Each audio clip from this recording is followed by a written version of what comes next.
Hey, what is up guys? Welcome back to Generation Z Gadgets. So today for this video we're going to be talking about the Sony PlayStation 5, and this is a very exciting video for me to make because I currently have the PlayStation 4 Slim and I'm very interested in what Sony is planning on next. So I've made a video on this several years ago, but a lot has been revealed since then. You can go check out that video right here if you're interested. But here is your one stop for all the realistic / accurate rumors surrounding the PS5. So Sony is skipping E3 this year, which is an annual video game developer conference event that they usually go to, but they are teasing the PS5 in other ways. So first of all, the fact that Sony isn't going to E3 this year shows that they have something up their sleeve, something special, and that they're basically working on that and it just needs a little more time to marinate. So here are some confirmed details, or very likely details by Sony that are going to be covered in the PlayStation 5. This is before we dive into some more of the speculation details. So first, an SSD by default instead of a HDD, instead of a hard drive, will get now a all flash storage variant that will come standard on PlayStation 5, so that's very exciting. 4K graphics at 120Hz refresh rate, which is like the iPad Pro and other newer devices that Apple's been making recently.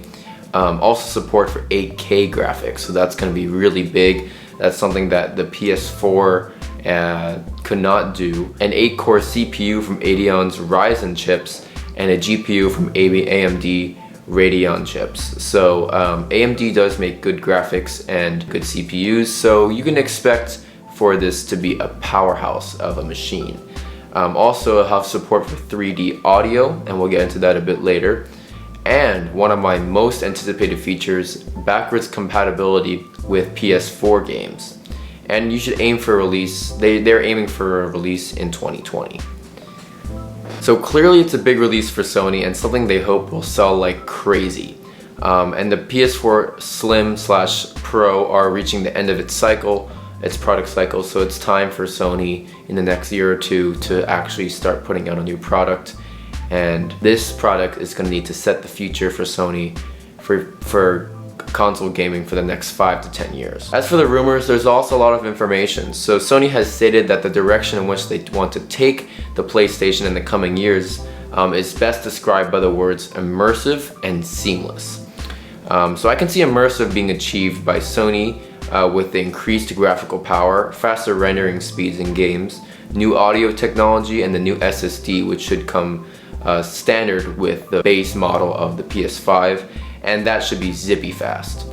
And for seamless, I'm thinking it will connect mainly to Sony's PlayStation Now, which is their subscription-based cloud service that allows the user to play any game from a massive, expansive library for a regular flat fee. And by the way, Apple recently came out with something very similar called Apple Arcade, which I'm doing a video on very, very soon. So stay tuned for that. Subscribe to my Apple Tech Talks channel, which is my channel on which I make Apple products, videos, and reviews, so that you don't miss out on that. It's going to be a very exciting video, not your typical review at all.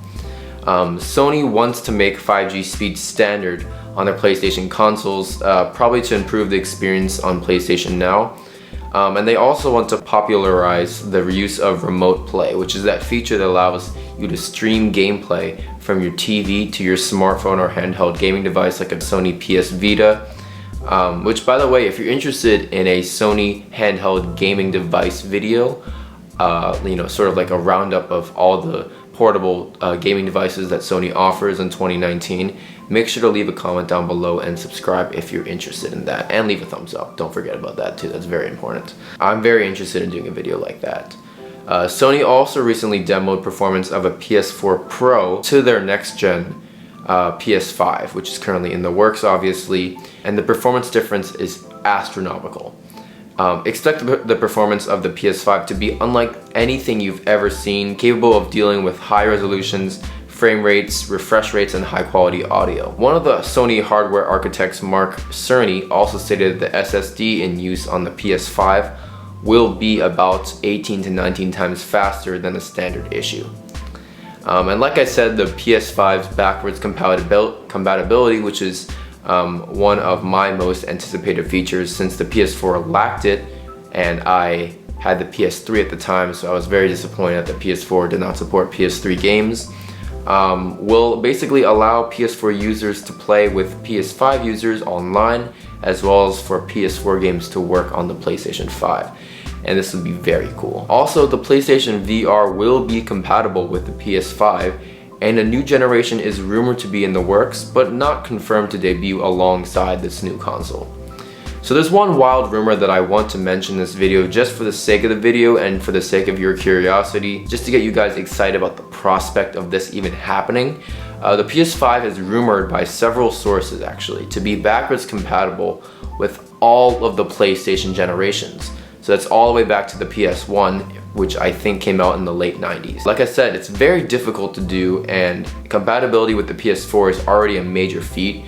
But if Sony manages to connect the PS5 to games playable on the PS1, or even the PS2, which would be very impressive, or even the PS3, which would definitely be really cool as well, that I can see being a real selling point, because that's something that I feel like Microsoft would not be able to achieve. However, this is obviously a huge challenge since the interface on just gaming consoles in general has changed dramatically over the last 20 years. But if any company is up to the challenge, it is Sony. But I know what you're all wondering about, at least what I'm most curious about, which is the design, the price, and the release date. Those are three big features of this console that we all want to know. So regarding design, it's hard to say. There's been very few rumors and leaks regarding the design, what the actual PlayStation 5 is going to look like, but I would hazard a guess it would look something like this, with a slimmer profile, less noise, more efficient fans, or possibly a liquid cooling system, which is used actually in the Microsoft phones that they used to sell. I'm not sure if they still sell them, but I mean, they might still be on their store, but I don't know if anyone actually buys them. Also, a newly designed DualShock controller with a more ergonomic feel and possibly an ability to be disassembled and reorganized in the way you want, sort of like a modular design, which is sort of becoming much more popular in products these days. You see it with Apple and their new Mac Pro. Modularity is going to be the future, I feel like, because basically it renders the device essentially by definition impossible to become obsolete, since you can constantly switch out the parts and replace them. So I think modularity is really on the rise in upcoming products in 2019, 2020 down the road. So expect a lot of customized designs for this product as well, like a lot of cool paint jobs, not only on the console itself, but the controller and a lot of other accessories that come with it. As for the price, expect it to start at around $500, which is more expensive than when the PS4 Pro launched, but honestly much more worth it. Since the PS4 Pro was simply created to fill the cycle gap in between the PS4 and PS5, you can expect that the PS5 is going to be a huge release for Sony, with basically them releasing all this technology that they've been working on the past several years, probably even decade almost at this point, and you can definitely expect them to be pricing it at a higher point than the PS4 Pro. As for a release date, which is something that is very difficult to predict because Sony can obviously change its mind at any moment, sources say various things. So 2020, the calendar year 2020 is the most likely, and I would say it's probably leaning towards a later month in the year, so probably around October, November-ish. And the reason I say this is because Sony wants to perfect this console, since they're not sure how many more generations of this product they're going to sell, as console gaming is honestly like not as popular as it used to be. And also because that's when the usual holiday schedule releases. Also, this will definitely be Sony's console for the next 5 to 10 coming years, as I said, so they want to make sure that they get everything down to the last screw right. In terms of competition, Microsoft obviously is the most obvious answer. Microsoft's Xbox 2 and xCloud gaming streaming service are on the horizon as well. That could give Sony a run for its money if they don't make one killer product with their PlayStation 5 that's coming up. If you want to see a dedicated video on Microsoft's plans for Xbox, subscribe and let me know down below with a comment if that's something you're interested in. Also, if you just want to wait and see what Microsoft has to offer, make sure to subscribe to this channel because I'll be covering all of that here.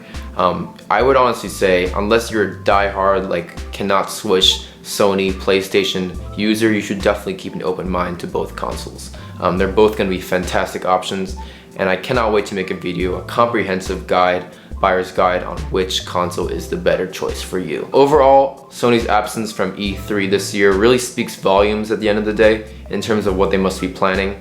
A big product launch, probably coming either at the end of this year or early next year, will reveal the PS5, PlayStation Now updates, and possibly a new PlayStation VR headset, which I don't know exactly what they do with that, as there aren't so many leaks on that, but that would also be very interesting. Either way, it's going to be one hell of a ride for all of us, and I'll make sure to keep you guys updated throughout the whole process on this channel. So yeah, I had a title at the beginning, but follow me on Facebook. I have a Facebook, and I'll be posting a lot of updates there. Specifically, you know, if there are any new rumors coming up that isn't enough to make into a full video, I'll definitely release comprehensive notes on that, on the leaks or the rumors that various people are saying on my Facebook page. So make sure to follow me at Generation Z Gadgets, facebook.com/Generation Z Gadgets. That's me, and I'll be posting a lot of tech updates there, so make sure to stay tuned for that, as well as some behind the scenes videos and things like that. And as always, thank you so much for watching. If you're interested in reading some more about the PlayStation 5 and its accessories, I left a link to some great articles down below, including one from my friends over at The Verge. That will be the first link in the description below their article. Go check it out. That's also where I got most of my information from, those sources. So yeah, go check out those articles if you're interested, and as always, I will see you in the next video.